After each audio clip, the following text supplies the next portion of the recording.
আসসালামু আলাইকুম। আজ আমি বানাবো চিকেন সবজি পুলি। আপনারা কি এটা খেয়েছেন? না খেয়ে থাকলে একবার ট্রাই করে দেখবেন। সেজন্য আমি একটি কড়াইয়ে তেল গরম করেছি। তেল গরম হয়ে যাওয়ার পর পেঁয়াজটা আমি ভালো করে ভেজে নিয়েছি। তারপর দিয়ে দিলাম লবণ, এরপর দিয়ে দিলাম আমি চিকেন বাটা। এটা আমি ব্লেন্ড করে নিয়েছি চিকেনগুলো, সেটা দিয়ে দিয়েছি 1 বাটি। তারপরে দিয়ে দিলাম রসুন বাটা, আদা বাটা, জিরা বাটা, মরিচ, হলুদ, ধনিয়ার গুঁড়া দিয়ে অল্প পানিতে ভালো করে কষিয়ে নিয়েছি। তারপর দিয়ে দিলাম সবজি আমার কোরানো সবজি কাঁকরোল, আলু, পেঁপে আর দিলাম ছোট ছোট করে কাটা বরবটি। এটা দিয়ে ভালো করে নাড়াচাড়া করে দিয়ে দিলাম আমি 5 ফোড়ন। তারপরে স্বাদ মতো লবণটা দিয়ে ভালো করে আমি নাড়াচাড়া করে ভাজিটা আমি শুকিয়ে নিয়েছি, একটুও পানি থাকবে না।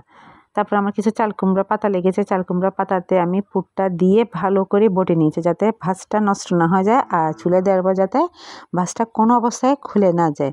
তো তেলটা গরম হয়ে যাওয়ার পরে আমি এটা সাবধানে বসিয়ে দিয়েছি। এগুলো পুলিগুলো দেওয়ার পরে আস্তে আস্তে আমি উল্টিয়ে পাল্টিয়ে ভাজে নিয়েছি। দেখতে পাচ্ছেন আমার প্রায় হয়ে গেছে।